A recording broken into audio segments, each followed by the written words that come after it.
Hi everyone, let's start. How are you? Nice to see you. Okay, today we're speaking about these days. We're in the 9 days already. Next week is Tisha B'Av on Tuesday. Monday night it starts. And I want to speak about the destruction of the temple. Magid Miduvna, he once told a very nice story, and I want to start with this. There was this couple that Hashem gave them everything. They had wealth, they had a good reputation, good name, learned Torah. He had everything except children. Children he didn't have, him and his wife, waiting year after year, no kids. And he's trying, and he's praying, and he's giving a lot of charity, and he takes upon himself all kind of mitzvot. And Baruch Hashem, after many years of being married to one another, they had the privilege, and she got pregnant. So they're counting the hours, counting the days, counting the weeks, counting the months till she gives birth. And as she completed 9 months, she's in labor now. Labor happened to be very complicated. She cannot make it. It's so hard. They call another doctor and another specialist and another one and another one. And unfortunately, the doctor tells him, it's either your wife or your son or the baby. I don't know what to tell you. So he doesn't know what to do, and he asks his wife, what should we do? And she's like, what kind of life I will have if I know that I missed this baby, that I lost this baby? I cannot live. I don't know what's going to be my next chance to get pregnant. I'm not young anymore. I'll give my life for this baby. I don't mind that he will live. I'll self-sacrifice, give my own life for this baby. The mother saying, please, she tells him, when he grows up, let him know the sacrifice that I did for him, that I gave my life so that he will live, so that he will grow, he will see the world, he will have opportunities, he will do mitzvot, somebody that will be left after us, after we die. He tells her, he's crying, he doesn't know what to do, and then, unfortunately, that's what happened, says the Magid Miduvna.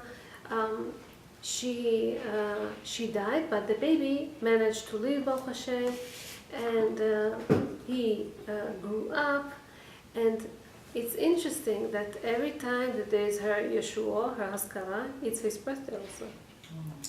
So in a way, he is waiting very much for this time, because he gets presents and he gets attention, and it's true that they remind him of his mom, but in a way he didn't know his mother, and he can't really feel so much sorry for her. After some time that passed, and the child grows up, and the father doesn't like the fact that he's not really mourning, he's not really sad, that his mother passed away. He's not really feeling devastated, upset. So he tells him, you know what your mother did for you? She gave all your life, all her life, so that you would live. You have to appreciate a little bit, think a little bit. And he tells him something like, I want to, but what can I do? I never knew her. You expect me to say Kaddish, you expect me to be sad, but I never knew her. This is a mashal. The nimshal that the Magid tries to explain here is that a lot of us, we were not here in the time of the destruction, when the temple was destroyed. 2,000 years ago, it's a long time. Who remembers? Who knows what was there? How it was there? And we have an excuse. We say, how could we be sorry when we don't even know what was there? How can we be upset, sad, mourn? People mourn for somebody that just passed away recently. And even that, it's hard to cry. It's not easy. People can look like they cry, people can make it, but to really cry, it's hard, it's not an easy thing. How can we really mourn or be sad or during these days? So we have some laws, as you know. We don't make weddings these days, we don't listen to music, we don't eat meat, we don't drink wine, we don't make laundry, right? So we have these laws to remind us, to put us in the mood of, but still, how can we feel that we lost something when the temple was destroyed, that we missed something? So once we understand how is it to be in an exile, and we are in an exile, this is when we understand what is the loss that we had. There was once an elephant. When you imagine an elephant is a big, huge animal, right? And this animal from young age was captured and tied to this pin that came out of the ground. He was tied to it. As when he was young, when he was small, he was trying to pull himself out. He was trying to get away from this pin, but he couldn't. He was too small. Interesting thing happens that as he grows up and he becomes bigger, he doesn't even think that he should get away from this pin, that he can run away, that he could release himself. He doesn't even think, because he got used to it. He got used to it because he doesn't even know. He doesn't even understand what freedom is. When animals are captured, they put them into the zoo or whatever, so the animals themselves, they try to get free. But being in captivity for a long time, giving birth to little babies, the babies don't know what's freedom. They don't know that they should run away, look for something, because they don't know what free people or what's freedom does mean. And in a way, we don't know what we are missing. The fact that we were not living back in time, we didn't see this huge, beautiful structure, the temple, and we really miss it. So what was this Beit HaMikdash? What was it for the Jewish people? So, another midrash, a man was plowing his land and passes by a Muslim, Arabi it says, Arab guy, and that moment the cow moved. So this Arab guy tells the man, untie your cow and stop plowing, because your temple is destroyed, is burned now to the ashes. And then after a while, again the cow moved, and he tells him, now your Mashiach was born. So it says in the Midrash that the man, he decided that he sells his cow, he sells all the lands that he owned, okay, took money and became a merchant, going from place to place, offers his whatever he has to merchandise, and came to the place that's called Bethlehem. In Bethlehem, he was selling clothing for babies, for little kids, and he comes to this place, and everybody tries to buy clothing except one lady. She doesn't buy. And so he's like, why are you not buying? She says, oh, my son, he was born in a very non-lucky day. He was born in a time of the destruction, and his name is Menachem. So I cannot buy him because he doesn't have luck from the first day. And so he gives her a credit, and he tells her, whenever you're going to have some money, you're going to pay me. Don't worry, just take some clothing for him. And he gives her this clothing. Time passed, and after a while he comes back to that place, and he's inquiring for this lady. And she is sad, she's upset, and he's like, what happened to your son? She says, you don't know, you just didn't have luck. From that day that you gave me this clothing, he was abducted, and I don't have him anymore. This is the Midrash. What is the example? What is the idea of this Midrash? What exactly the Midrash tries to tell us?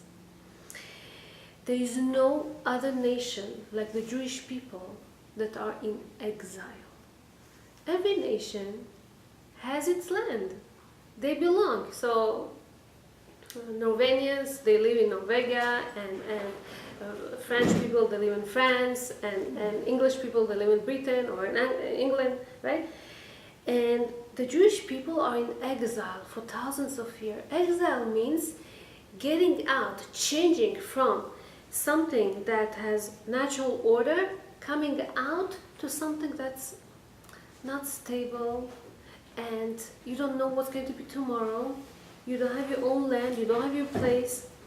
It's kind of detachment from wherever you belong, and nothing is steady over there. This is exile. Whenever a couple, they try to build a home together, the house is something that connects them.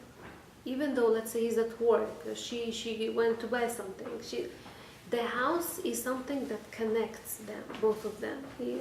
Makes a connection between them. And when there's no home, they're teared apart. They're separated, kind of. The Jewish people, whenever they're not in Israel, they kind of cannot find themselves in different places. And if you pay attention, Jews, they don't usually deal with heavy industry. Why? Because heavy industry you have to live in a certain area. You have to build yourself a place. You have to build factories. You have that. And what happens if, God forbid, there's a decree all of a sudden, and we always had these things during the history, and the king or the president or something over there decides that he wants to chase away the Jews from there, so he has to go away. How can he leave when he has so many belongings around? So usually they never used to have so much real estate and so much heavy industries. They used to be merchants. What is merchant? Wanders from place to place, take some jewelry which he can carry. It's not heavy. He can take it always with him. They're very valuable, and this is how they used to do for many years. Let's try to understand now the Midrash that I started to say before. So this man was plowing his land. Land shows stability, okay? And steadiness, he works there.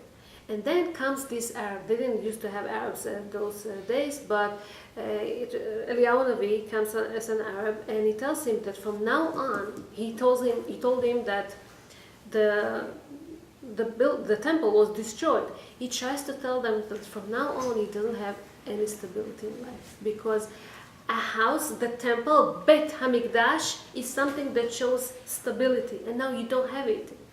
So this is when this man decides to sell his lands, his cow, whatever his belongings, and to start to be a merchant, to wander from place to place and to sell his goods. Then, when he tells him that his Mashiach, the Mashiach was born, this is when they become stable again. But this Mashiach was abducted. Throughout our Jews' history, we see that they have pogroms, they have problems. Always there's something bad happening to them, and even people who live now in the last 50, 60 years who live in Israel, even these people who live over there, they suffer. It's not easy. A woman, the essence of the woman is the house. Woman suffers the most in an exile. Men, they're outsiders. They don't stay home so much. They go to work, right? Sometimes they go to business trips. It's not a problem for them to get away from the house for a long time. Woman, no. Woman, she's attached to her house. She likes to be at home. She has a sense of beauty and order, and she likes to take care of her house all the time. She doesn't like to leave the house so much as a man. When a couple needs to go out, How long takes to him to get prepared? How long takes to her to get prepared?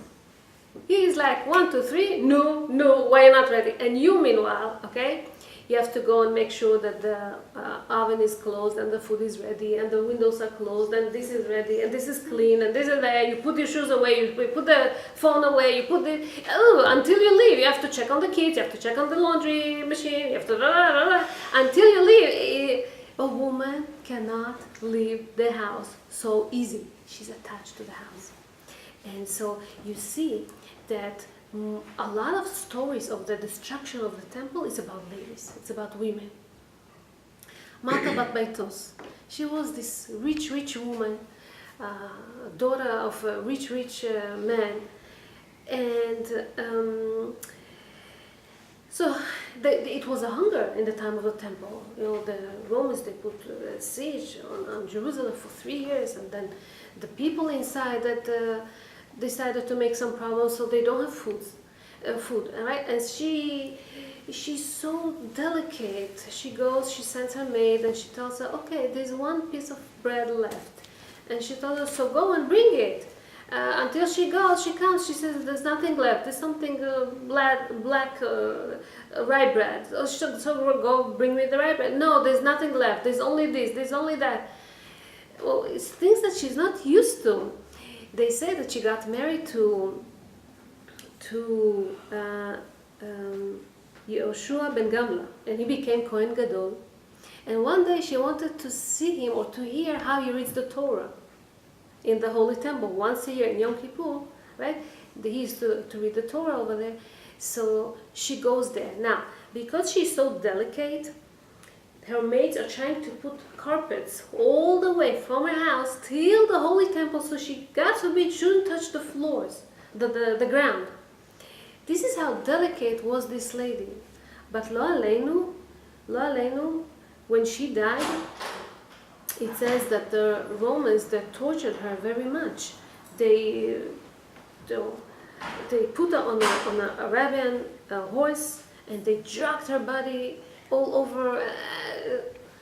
Okay, Mata bat Baitos. Then we had a story about daughter of Rabban Gamliel and the daughter of Nakdimon ben Gurion, and all these ladies that were so rich, so elegant, ladies that used to live in Jerusalem, and Midrash is full of these stories.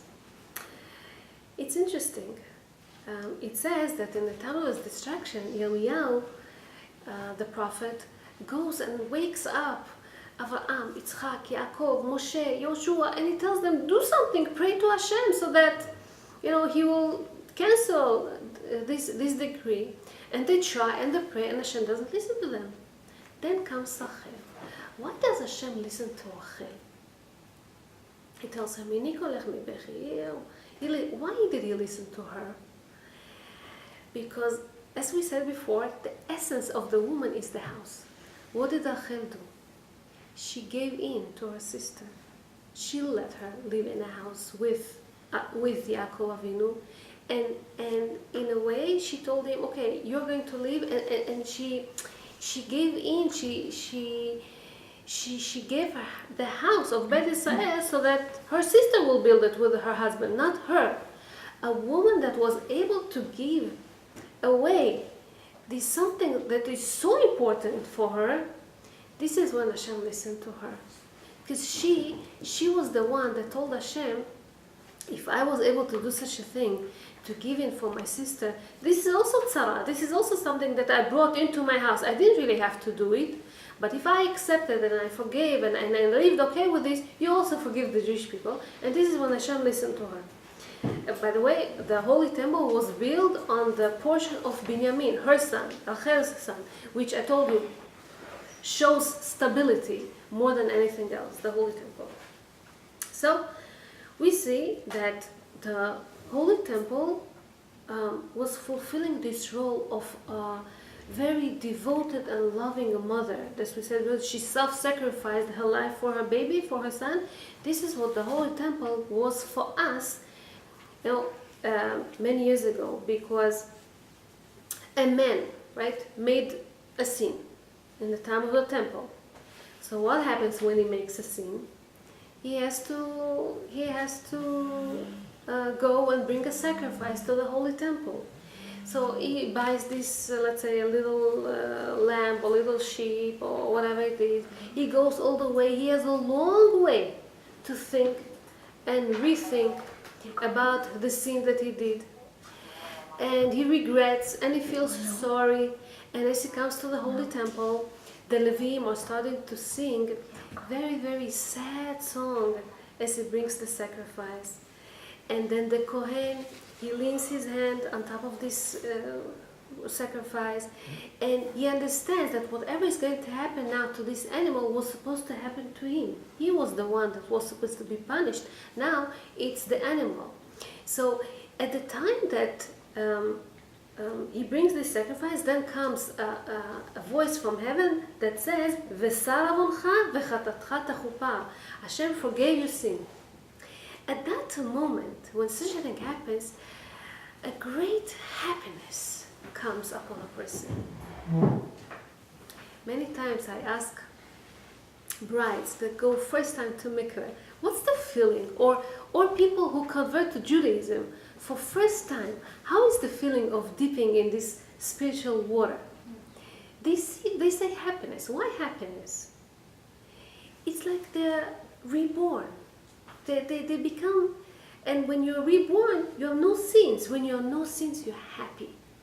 That what used to be in the time of the Holy Temple, we miss it today. We don't have it today.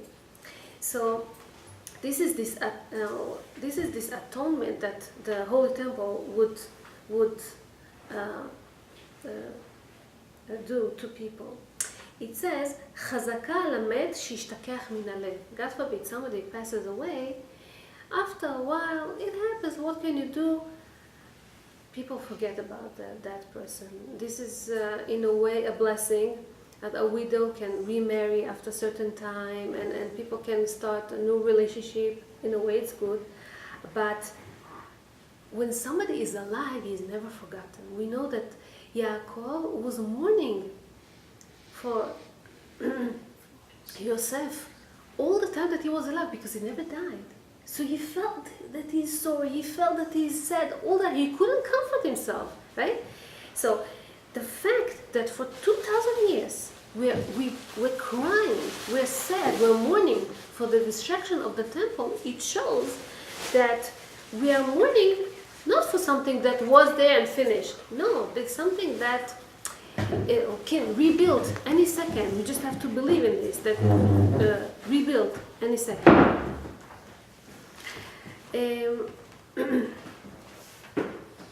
Rabbi Akiva, we know that he was the example of the destruction. Every Tisha B'Av, we read about sad things that happened to the Jewish people during the history, and we read about Aseret Arugei Malchut, these 10 rabbis, important rabbis, that the Romans killed them. Oh, the most famous of these rabbis was Rabbi Akiva. Rabbi Akiva, he was very, very optimist. If you read about Rabbi Akiva, and I won't tell you because you know the stories about Rabbi Akiva, but it says that Rabban Gamliel, Rabbi Elazar ben Azariah, Rabbi Yehoshua and Rabbi Akiva were walking in the way. And then they hear, they're next to Rome, and they hear voices, and then music. All these rabbis starts to cry, and Rabbi Akiva was smiling. So they ask him, "Why are you smiling?" And he asks them, "Why are you crying?" He says, "Look at these people. They are bad people. They cause just bad to us. And see how they enjoy, how their life is so calm and so easy. Everything is fine. They hear music. Everything is good. Should we be upset at this fact?" And Rabbi Akiva tells him, "Let me explain you. If this is what happens to people who don't listen to Hashem, now they're calm and happy, okay? To people who do obey, who do follow the Torah, can you imagine what's going to be the reward of these people? And so he tells them, so Hashem gives them some good things in this world, but you cannot imagine what good it's going to be to people who do follow the Torah in the next world. This is something that Rabbi Akiva tries to explain them. Another famous example, everybody knows that, Sof Masechet Makot, it says about all these rabbis, they're going on the ruins of, next to the ruins of the temple. They all cry when they see this fax comes from the temple, and he's not. And they're like, why are you not sad? The Kohen would go there only once a year. Now we see foxes going there. And he says, so we have a prophecy, and the prophecy says that one day will be such a thing that all this place will be abandoned. But we also have a prophecy that one day Odishvuz Kenivis cannot. There will be elder people sitting in Yerushalayim, little kids playing around.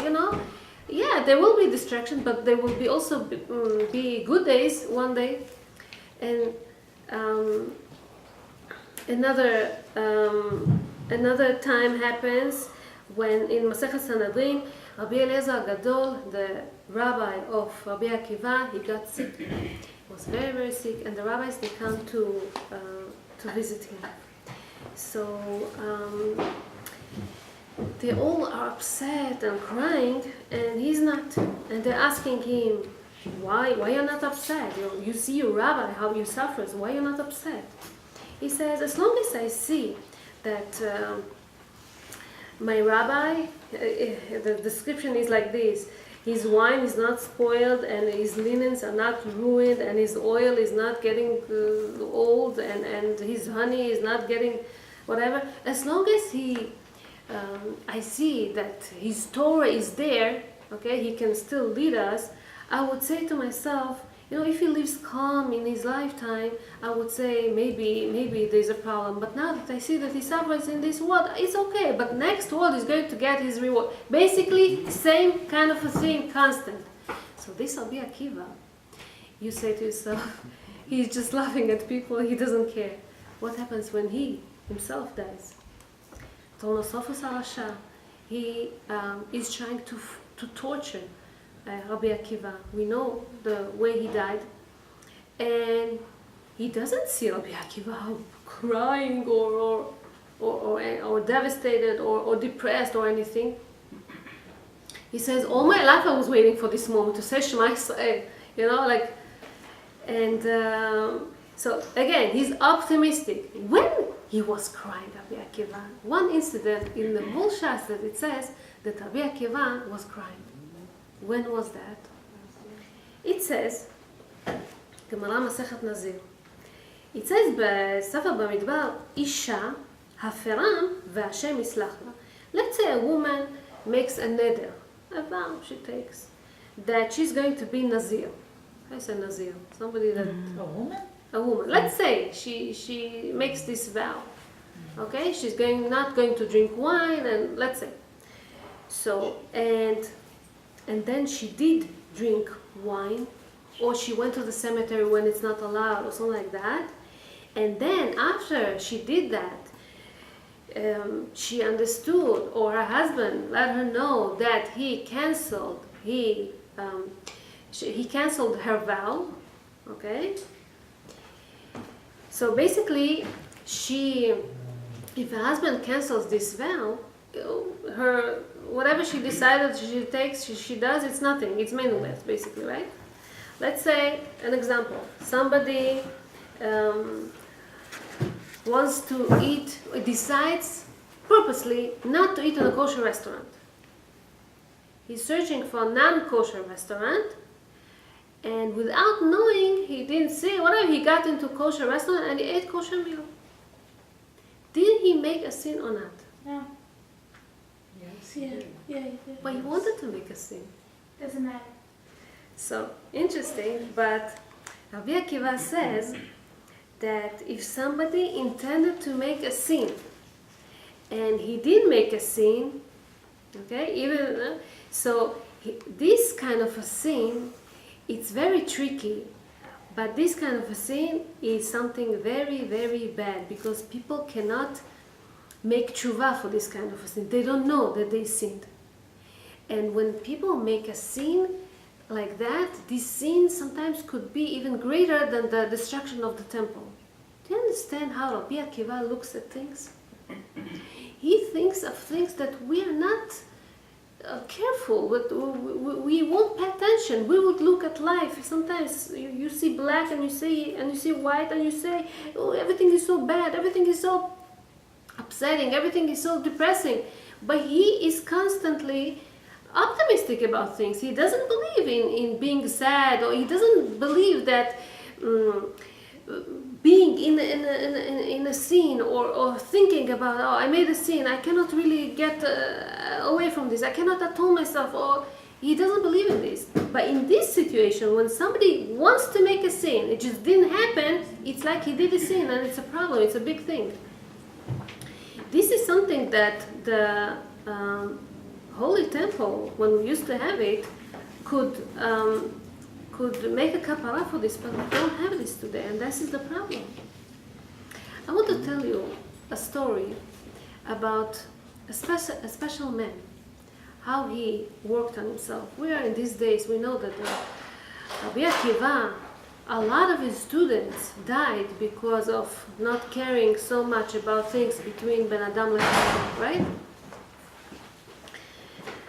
1916. A very noble man comes to the harbor of New York, comes to America. His baggage had only books. He was a great rabbi. His name was Hagaon Baal Ha'esh Dat Me'ojaron, a great rabbi. It was very, very difficult for him as he came to live in America. Financially, it was very hard. Oh, he didn't really have a job, or didn't have, his kids didn't have anything to eat. He couldn't really send them, he couldn't really buy things. It was the first years in America was very, very hard for him. But then, people happened to understand how great man he is, okay? And they started to come to him to get advice, to ask about halachot, to get advices from him. They used to come to him very often. One day comes to him this president of a very fancy shul. And he tells the rabbi, Rabbi, I have a problem. I founded myself this shul.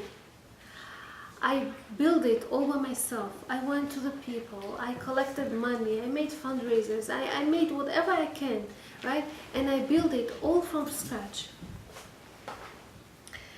I established a nice community, right? People start coming, Shomer Shabbat, people, very, very nice. But now, lately, after so many years, some new members came into the shul. And they want to change things. They don't like the way I did some things. They want to change things. They have a new candidate now for presidency. They want to do things, and they start speaking bad about me. They started to tell all kind of slanders and lashon hara about me. They started to not to believe. They start to say that he's not so loyal with money, that he's not so faithful, that he's not so right, that he's not... And they're very, very ungrateful to all whatever I did. What should I do, Rabbi? The rabbi hears it, and he gets sorry for him. He really understands him. And he tells him, what do I do here in America, you ask him? The man is like, excuse me? And the rabbi tries to tell him a little bit about himself. He came from Poland, and in Poland, life of Jewish people in Poland in the beginning of the 20th century was very, very good. A lot of Jewish people lived there. It was so much good Jewish life over there, as opposed to America. America at that time was so empty. There was no yeshivot, there was no communities, though it was so hard, but in Poland, wherever he came from, it was beautiful over there. His family, his community, everybody used to live there. And his grandfather was the Admor of Ozhero, and then his father, and as a helper to his father, they make him a rabbi, and he opened a new yeshiva, and he ran after the shul, and he ran after all the things, he was helping, he was the helper of his father, the Admor Me'Ozhero. Okay, it was nice time, he made shiur Torah, he made people closer to Judaism. It was a very great time for him, and he was offered to be a rabbi in this area, he didn't want, he just wanted to stay in that location because it was very dear to him, it was very important to him. Then World War I started, and when World War I started, it was very hard. A lot of Jews were killed over there. They destroyed the whole Ozhero, that place, wherever he used to live. And when he came back, there was no shul, no mikveh, no community, no yeshivot, no nothing. People were sad, people were upset, people were depressed. They didn't know how to start again their life. And he starts all from scratch to help out again, to run again, to build a mikveh again, to build a shul again, to build a yeshiva again, to do all over. He starts all over. He makes people get married. He asks them to build their homes again. He is giving them so much courage. He's trying. And then during this time that he's trying so much to make them build again their homes, lo aleinu, they had this plague in that area, a pestilence, and his wife and 3 of his children died already. His parents also passed away that year. He was crushed. It was very hard for him. But he didn't care. He started from the beginning. He built a new home to himself. He started all from scratch. He didn't care. And then